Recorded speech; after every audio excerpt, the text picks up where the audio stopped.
deja bien en claro de que, bueno, de que hay una frase que dice, lo que el capital privado no podía construir fue construido por el capital privado vía impuestos. Me parece tan genial porque Sí. está el mito, no, si el Estado no lo hace, no lo van a hacer los privados, pero en realidad el financiamiento fue privado, así que a la larga fue lo mismo. ¿Dónde está la diferencia? En definir cuáles son las prioridades. Entonces ahí lo que él habla es cómo el Estado define prioridades incluso en contra de posibles prioridades inmediatas de los privados en formas individuales.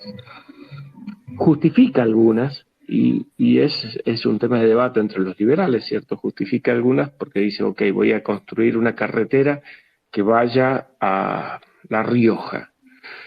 Bueno, La Rioja tiene suficiente caudal de personas y de poder económico como para estimular eso o es necesario tenerlo como un proyecto de infraestructura nacional?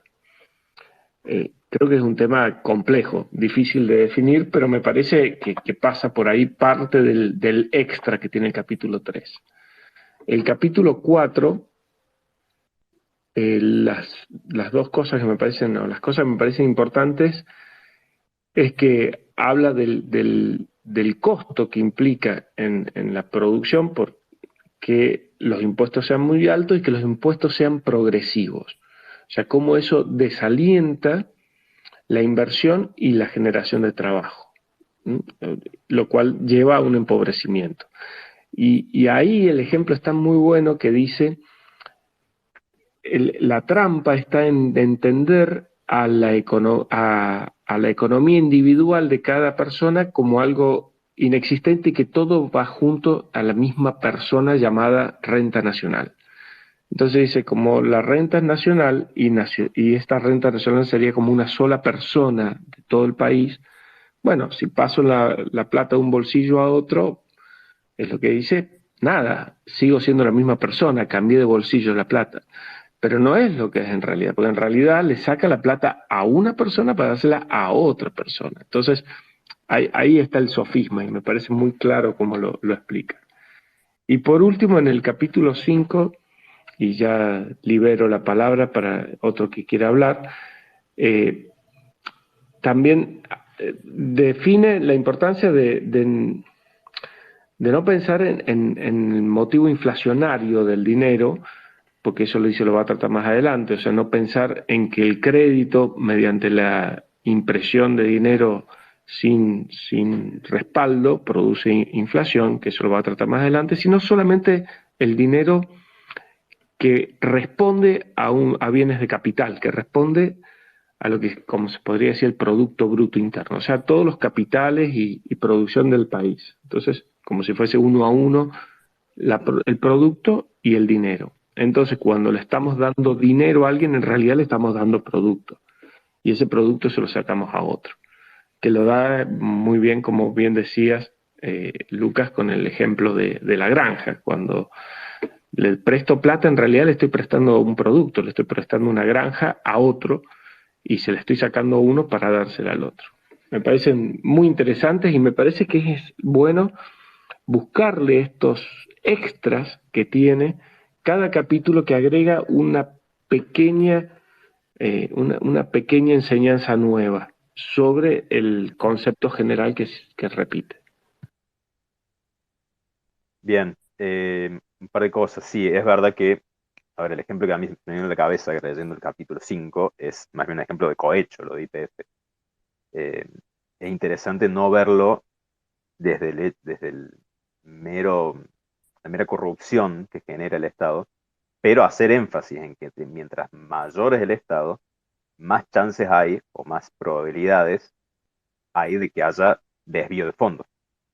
Va a haber más posibilidades de negocios turbios. Pero eso podemos dejarlo como un tema aparte y aprovechar este libro justamente para encarar estos sofismas. Y yo creo que el sofisma más repetido en la historia argentina, por lo menos de que yo veo televisión y escucho radio, es esto de la obra pública como generación de empleo. Nadie tiene en cuenta de dónde viene el dinero de la obra pública y que para hacer cualquier obra siempre se gasta el doble, el triple, o 5 o 10 veces lo que realmente cuesta. Eh, entonces hay que encargarlo suponiendo que los burócratas son gente honesta y honorable. Y es verdad también lo que decís, que muchas frases se repiten. Yo escuchaba a los chicos recién en el capítulo 3 y 4 y decían cosas que ya estaban en el 5, como esto de que todos los fondos que tiene el Estado, todo fondo que se lo va a dar un privado, primero se lo sacó a otro privado. Todo fondeo del Estado es mediante exacciones. Pero me quedo también con también lo que dijiste, estas frases que aparecen del inicio del capítulo 5. A veces la ayuda estatal es tan temible como la hostilidad del Estado.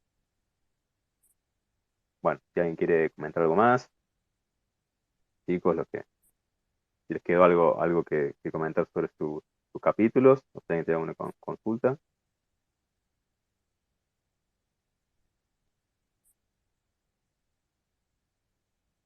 Bueno, estamos tímidos. Eh,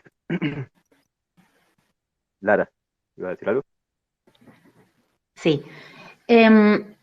Una idea, bueno, este texto cabe destacar por qué es en un lenguaje llano, fácil de leer para introducirse en la economía, por una idea que estamos retomando que el texto, el estilo de este texto es recursivo, toma la misma idea y la va desarrollando como primer párrafo, como último párrafo, a lo largo de todo este texto. Y una idea respecto de lo indispensable de cumplir con las funciones esenciales de todo gobierno, es que cabe destacar que el autor, al menos en esta obra y en este periodo de su obra, 1946 en concreto, que el Estado no es intrínsecamente, o sea, no es intrínsecamente malo en sí que el Estado maneje cosas, sino el problema es el monopolio.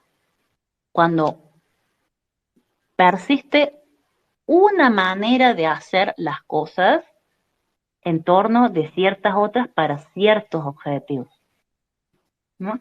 El problema es el monopolio y la corrupción inherente al Estado. El problema no son los impuestos en sí, sino el peso de la carga impositiva para lograr ciertas cosas. En el caso del capítulo 4, cómo se relaciona la producción. Cómo se relaciona con la producción. A mayor carga impositiva se retrae la producción, de alguna manera. Se desincentiva. Sí. Y monopolio sí es monopolio estatal. Si el Estado Monopolio como estatal, único. sí. Sí. Sí, es verdad, yo creo que todo lo que hace el Estado, por lo menos mayormente en Argentina, casi todo lo que hace el Estado en Argentina, es desincentivar a la inversión privada.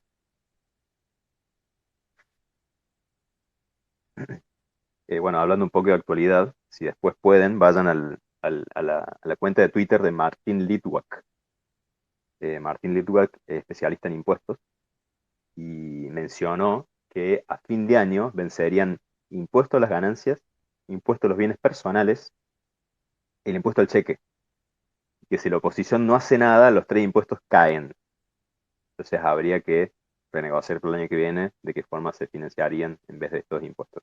Y bueno, aparentemente van a darle listo bueno a la oposición para que se vuelvan a renovar, porque si saben, todos estos impuestos han sido eh, temporarios. El impuesto a las ganancias era un impuesto de emergencia que iba a durar un año, en 1930 creo, 1930, 1929, y aquí lo tenemos casi un siglo después. Y bueno, interesante que lo vean para, para abordar el tema del impuesto y la actualidad en Argentina.